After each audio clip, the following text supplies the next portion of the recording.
Olá, esse é o programa Por Brasília, um programa de entretenimento feito para você e sua família. Ele é exibido na TV Brasília ao sábado, às 10 horas, e reprisado aos domingos, também às 10 horas. Veja que você vai se surpreender. Por Brasília.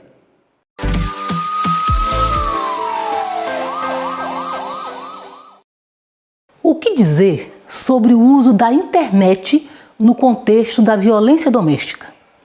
Alguns agressores, não satisfeitos com tapas, empurrões e xingamentos, começam a utilizar uma forma de ampliar essa diminuição da autoestima, essa exposição vexatória de suas vítimas.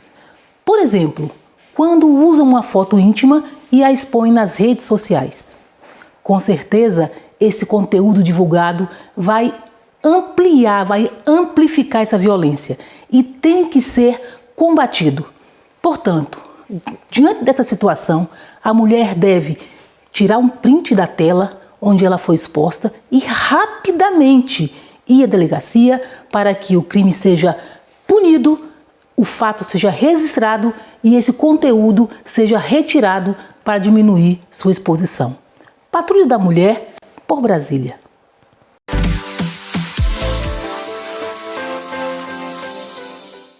Olá, no programa Por Brasília dessa semana, a gente vai conversar com Marília Veloso. Ela é uma das coordenadoras do programa Fome Não é Fake. Ela entrega marmitas todas as semanas no setor comercial e a gente está gravando aqui na Prefeitura Comunitária do Guará Parque, onde elas preparam essa alimentação para ser distribuída. Marília, seja bem-vinda. Eu queria que você falasse um pouco desse projeto. Esse projeto ele deu início há mais ou menos 2 meses e tudo partiu aqui na Prefeitura Comunitária do Guará. Quando eu tive essa ideia, que eu falo que sempre que surgiu do divino, né? Quando eu estava na minha casa, observando pela janela do meu quarto, e eu percebi que eu estava na minha zona de conforto, eu estava confortável, de barriga cheia, e daí me veio a consciência de que muitas pessoas que estão na rua estão passando por situações mais vulneráveis do que a minha. Então foi aí onde veio essa ideia, eu resolvi comunicar primeiramente a Horta Comunitária do Guará, que foi aonde surgiu os primeiros voluntários desse projeto, e logo depois, em seguida, veio a Tânia, que é a Prefeitura Comunitária do Guará, e basicamente o início foi esse. Abraçou o projeto. Né?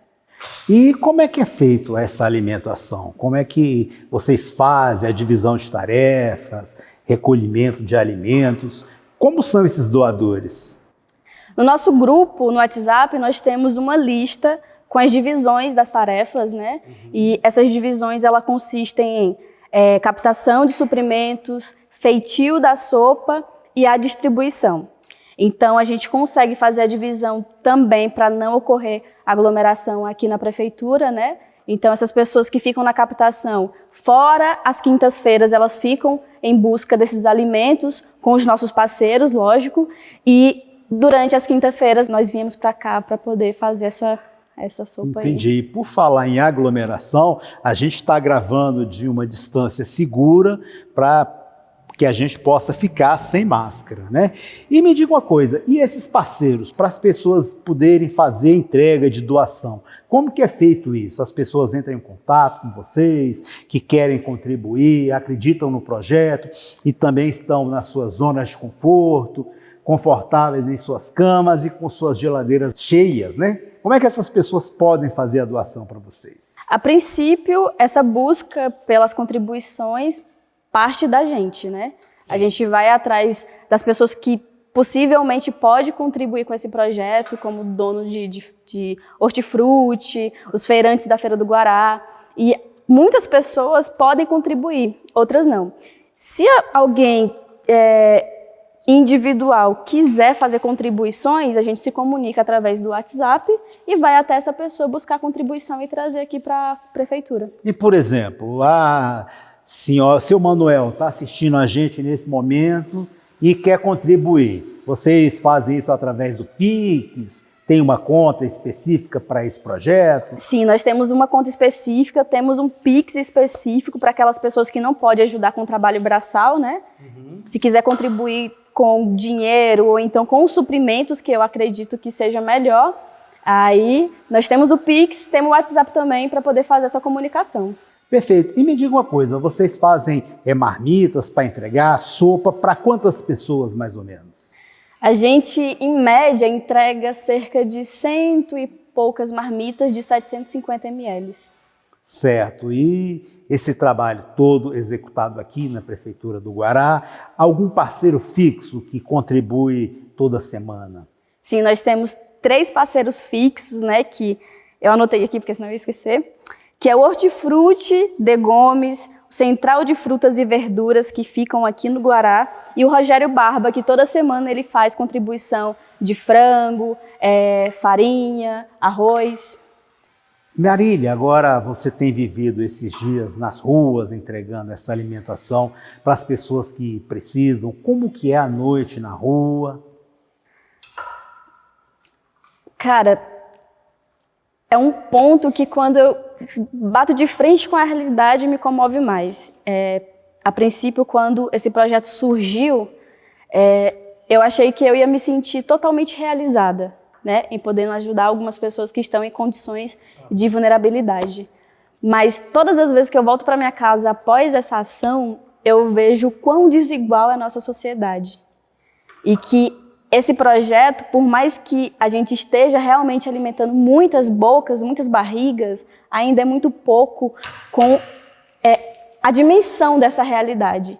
Então, quando você lida com crianças que não têm uma cama para dormir, não tem uma refeição decente para fazer todos os dias, não tem brinquedo, não tem escola, não tem sequer um caderno. Crianças que te olham e veem em você uma capacidade de mudar a realidade delas. Então, é uma responsabilidade muito grande, é um choque muito grande que a gente enfrenta todas as quintas-feiras. São condições realmente muito precárias e que eu espero que um dia esse projeto ele possa crescer ao ponto de conseguir tirar essas pessoas dessas condições.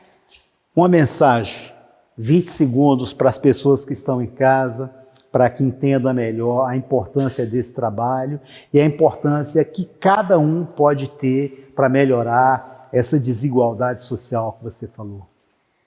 Eu acredito que muitas pessoas fantasiam muito em suas cabeças que quando tiverem boas condições, tiverem milhões de reais, vão poder ajudar. Mas com toda a convicção do mundo, se você tem R$2, você consegue sim fazer a diferença na vida, nem que seja de uma pessoa. E Jesus Cristo, ele foi assim, né? Ele não precisava de muito.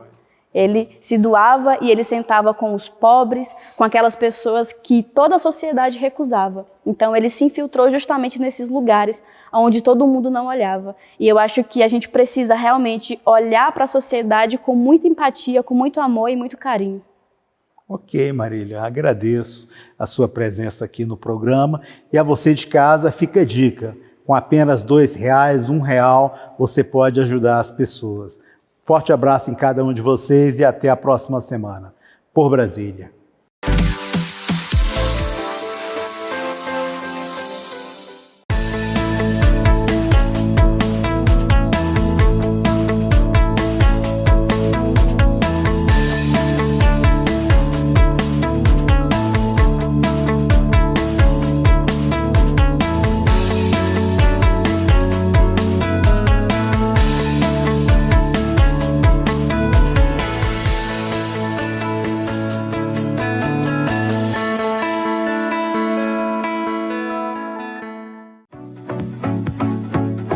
Manful, a evolução em se vestir bem.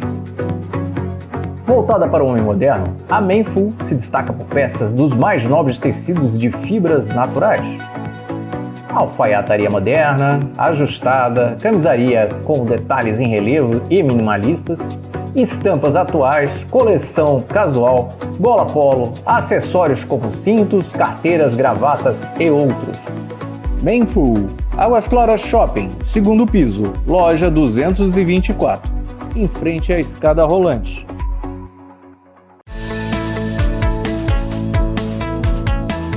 Castanhas e Cia do Guará, é o sabor que falta na sua vida. Conheça uma variedade de castanhas e frutas cristalizadas. Tudo com qualidade e um toque especial. Adeilson e Juliana Castanhas. Feira do Guará. Ala Nova, box 526B.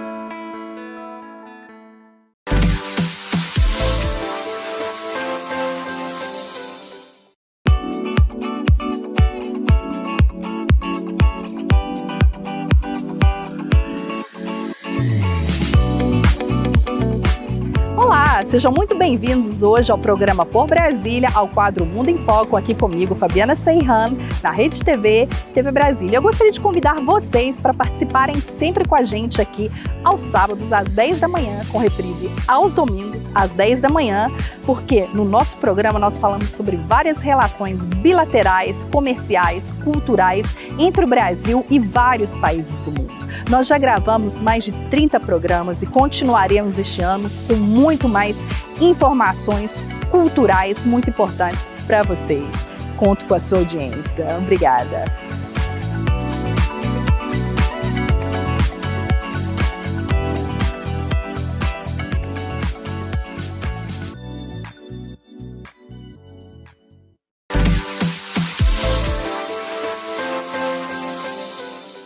Olá pessoal, hoje nós vamos falar do transporte rodoviário. O transporte rodoviário ele não teve nenhuma alteração com a pandemia. A medida provisória editada pelo governo ela diz respeito apenas ao transporte aéreo. Portanto, quem adquiriu passagem de ônibus e quer cancelar pode fazê-lo até 3 horas antes do embarque, sem nenhum ônus, e receber imediatamente o dinheiro de volta. Tem direito a ter o reembolso imediato. Durante as 3 horas que antecedem o embarque, a empresa pode cobrar uma multa de 5% a 10%.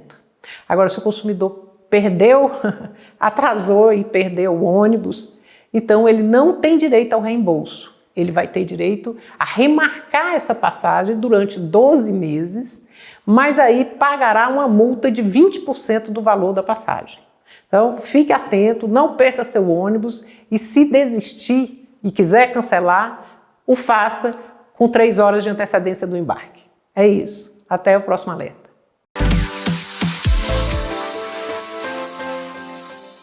E agora no programa Por Brasília, a gente vai conversar com a médica Magali Meirelles. Ela é infectologista e vai falar um pouco sobre a Covid, o que está acontecendo com as pessoas e vai dar umas explicações bacanas que eu sei que você não sabe disso. Doutora, seja muito bem-vinda. Obrigada, Rosa, a gente obrigada. tem mantido aqui um distanciamento social, por isso que a gente está gravando sem máscara. Doutora, eu queria que a senhora falasse um pouco sobre a Covid, como que as pessoas devem se proteger. A gente sabe que lavar as mãos é necessário, usar máscara, fazer a higiene sempre, o álcool em gel quando não é possível lavar as mãos. E agora, quando eu chego em casa, eu tiro esse paletó, tiro isso dali. Esse paletó vai estar contaminado se eu tiver com alguém que tem o coronavírus? Assim, o cerne da questão da prevenção da Covid-19, Rócio, é o distanciamento social. Então, como você mesmo falou, a gente tirou a máscara em prol do melhor entendimento, né, do telespectador, mas estamos aqui a 1,5 m, a 2 metros de distância. Então, o mais importante quando a pessoa está fora de casa é manter esse distanciamento social o máximo possível, evitar tocar desnecessariamente superfícies, evitar tocar os olhos, nariz e boca sem antes higienizar as mãos com água e sabão ou álcool gel 70%.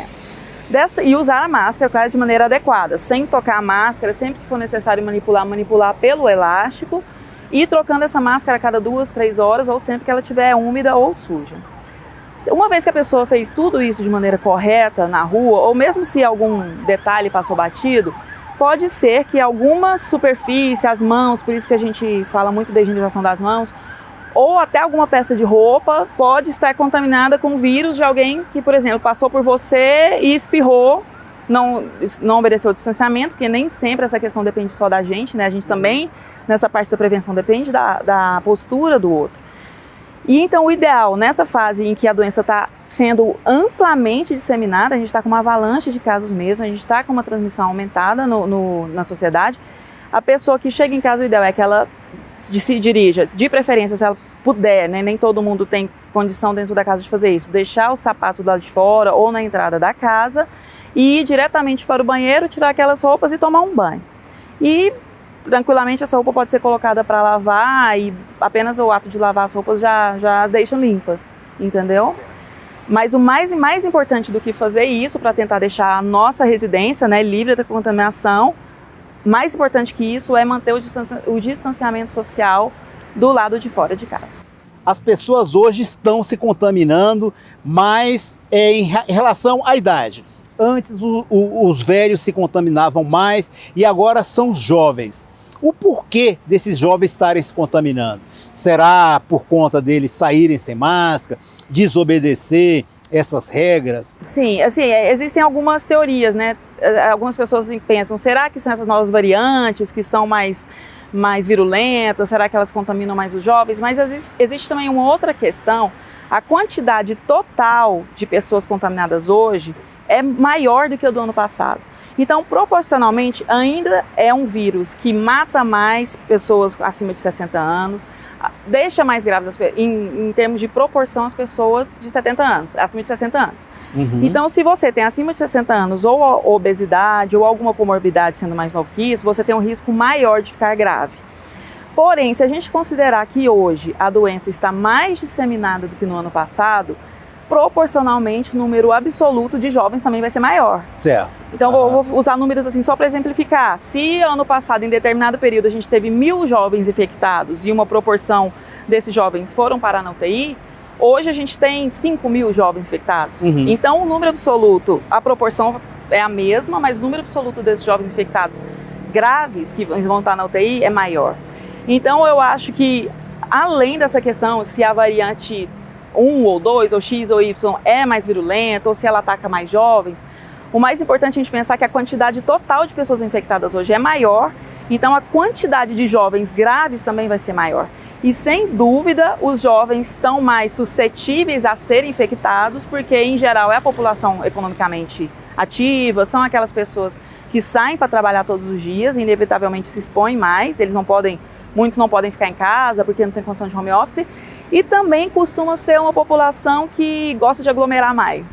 Doutora, a senhora é infectologista. Qual o papel do infectologista nessa pandemia? E eu quero juntar uma outra pergunta. Quando que as pessoas devem procurar um médico? Deve ter algum sintoma, alguma coisa assim? Como que deve ser procurado? O papel do infectologista nessa pandemia é ser um especialista que tem a experiência e a sabedoria de tratar de doenças infecciosas. Às vezes eu vejo as pessoas muito ansiosas, eu compreendo isso, muitos médicos de outras especialidades ansiosos por encontrar medicações milagrosas. E a gente da infectologia, a gente vê isso já com a nossa experiência prévia, a gente trata, eu sou infectologista, eu acabei minha residência há 14 anos, e a gente é acostumado a tratar com infecção viral. E a gente como infectologista, a gente sabe que pouquíssimos são os vírus que existe um tratamento antiviral efetivo. São poucos eles, de centenas, de milhares que podem cometer o ser humano. As bactérias não, as bactérias a gente tem antibiótico para cada bactéria, se ela não for muito resistente. Então o papel do infectologista agora é manter a tranquilidade, manter a serenidade, a gente sabe que o melhor coisa que existe para vírus é vacina. A gente tem aí a vacina, historicamente, vacina da varíola, que eliminou a varíola do mundo, vacina do sarampo, rubéola, a gente tem febre amarela. Então a gente sabe que vírus é um agente infeccioso que a humanidade, que a medicina sabe combater melhor com vacina do que com remédio. Alguns vírus a gente tem remédio que funciona, mas são poucos. É a precaução, né? É a precaução. Manter essa serenidade, fazer as orientações corretas para a população. A ciência, ela não tem erro com compromisso. O pessoal hoje critica muito que lá no começo da pandemia a orientação era ficar em casa esperando porque era só uma gripe. E a orientação correta naquela época era essa. Era uma doença que a gente não conhecia ainda as possíveis consequências. O sistema de saúde não estava preparado para aquilo, porque a pandemia ela chegou de uma vez para a gente, né? Ela não chegou, ela não avisou que ia chegar, ela chegou. Arrumar um sistema de saúde também não é tão rápido assim. Então, aquela primeira orientação de aguardar, no momento era a orientação mais adequada, para não haver aquela avalanche de procura no sistema de saúde e ajudar a disseminar a doença mais ainda. Com o passar do tempo e com a ciência descobrindo quais eram as prováveis complicações, as implicações dessa doença no ser humano e nas diferentes idades, por exemplo, a conduta mudou um pouco. Sim, a Covid, ela ainda é uma doença que na sua maioria vai ser uma doença benigna, na maior parte da população, ainda nos idosos acima de 60 anos, a maioria deles vai evoluir bem, apesar de uma proporção considerável ter o risco de evoluir de maneira grave. Mas hoje, como a gente sabe que tem essas complicações, sim, é necessário, se você tiver uma suspeita de Covid, né, uma febre, um sintoma gripal, uma moleza no corpo, se você teve um contato domiciliar com alguém de Covid, que aí existe um vínculo mais importante, procurar assistência de saúde. Doutora, eu queria agora que a senhora deixasse uma mensagem para as pessoas que estão nos ouvindo e para que elas possam conhecer um pouco mais sobre a Covid e ficarem mais tranquilas ou mais nervosas, a depender do quadro. É difícil ficar realmente tranquilo na situação que a gente está passando. Então, a mensagem que eu queria passar agora é que sim, é necessário ao máximo possível evitar a exposição. É necessário sim ficar em casa, que a gente fala desde o começo como importante para evitar a transmissão da doença. Hoje ele é importante porque não existe vaga. Quem trabalha na saúde pública, na saúde privada, e eu trabalho nas duas, a gente vê o que está acontecendo. Eu acho que daqui a algumas semanas vai melhorar. As medidas de lockdown instituídas pelo governo, elas estão baixando sim a taxa de transmissão, mas essa taxa de transmissão mais baixa, ela só vai aparecer daqui 2, 3 semanas. Então hoje a gente ainda vai nas próximas semanas sofrer a consequência das transmissões acontecidas no mês passado. Então eu peço encarecidamente que a população, na medida do possível, quem puder deixar suas crianças em casa, eu sei que tem pais que têm que mandar a criança para a escola, quando a escola está aberta, mas quem puder ficar em casa, quem puder fazer home office, não sair de casa desnecessariamente. E tem um ponto que eu falo até para todos os pacientes. Os supermercados e as farmácias estão abertos porque são comércio essencial, mas não são passeio. Então, assim, o que eu comecei a perceber? Supermercados lotados, farmácias lotadas, famílias indo passear no supermercado. Se vocês precisarem passear, se vocês tiverem necessidade de sair de casa, vão para um lugar aberto, um lugar sem aglomeração, um parque que não tenha pessoas, se houvesse necessidade de máscara, tomando todos os cuidados, mas não vão passear em supermercado e farmácia. Vão lá, só o necessário, uma pessoa de cada família, de preferência que não seja do grupo de risco, ou peça em delivery para casa. Eu queria fazer esse apelo até a situação do sistema de saúde melhorar, porque o que a gente está vendo hoje é uma tragédia humana, as pessoas estão morrendo sem assistência. Uma coisa é a gente ver os doentes falecendo com assistência adequada, que é o que acontecia quando a situação não estava colapsada. Então, se você tem um plano de saúde, não confie nisso, porque quem tem um plano de saúde e está indo para o hospital privado também não está encontrando vaga. E o hospital público, muitas vezes, tem até a vaga para aquele do privado, mas também não tem vaga. Então, por favor, fique em casa enquanto o sistema estiver assim. Obrigada. Ok, doutor, agradeço sua presença aqui no programa. Para você de casa, até a próxima semana. Por Brasília.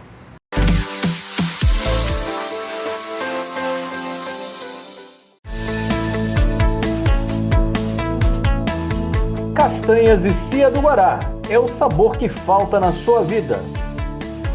Conheçam a variedade de castanhas e frutas cristalizadas. Tudo com qualidade e um toque especial. Adeilson e Juliana Castanhas, Feira do Guará, Ala Nova, box 526B.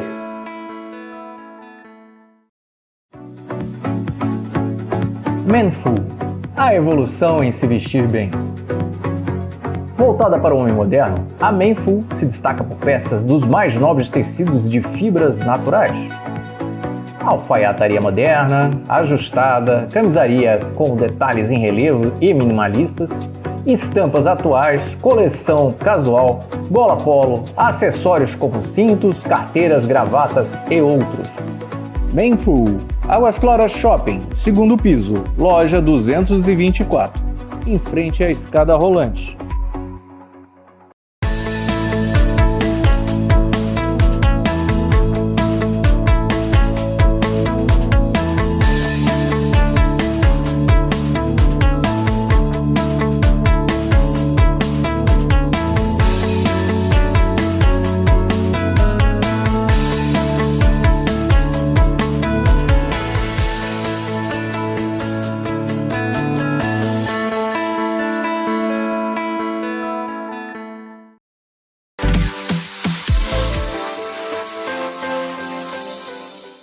Olá, seja bem-vindo ao seu espaço de servidor na TV.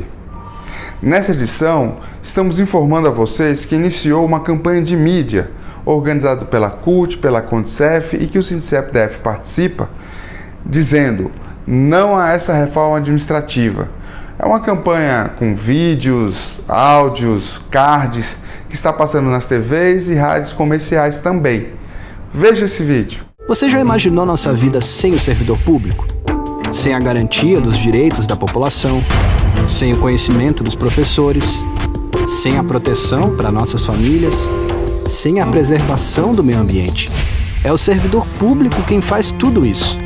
Mas estão tentando destruir esse trabalho, mantendo privilégios para os mais ricos e cortando direitos dos mais pobres. Diga não à reforma administrativa.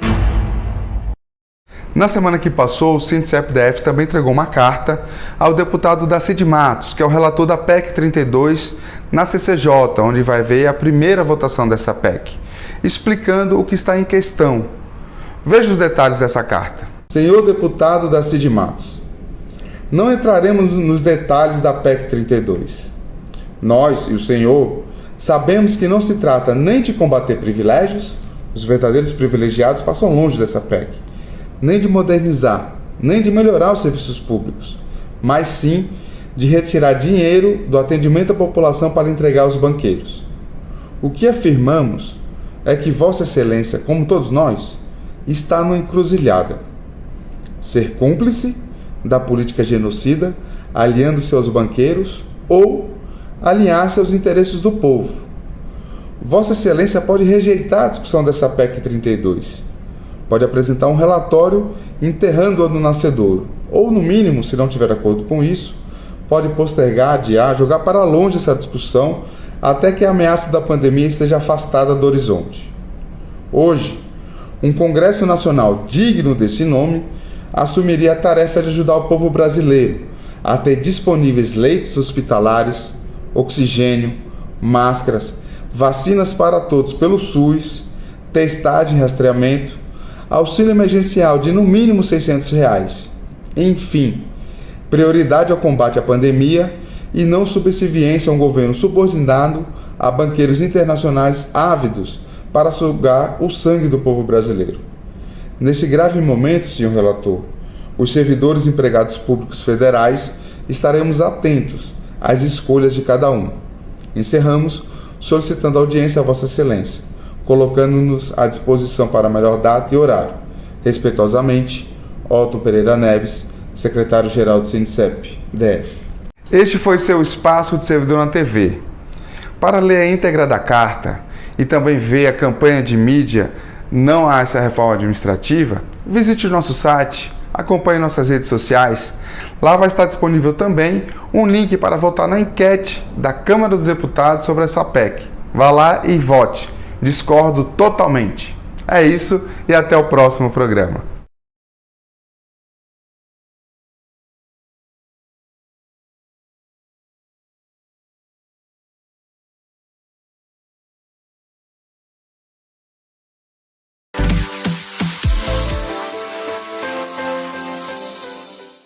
Esse foi o programa Por Brasília. Esperamos que vocês tenham gostado. Vocês podem ver e rever todos os programas através do website porbrasilia.com.br. Lá você também encontrará todas as nossas redes sociais. Por Brasília.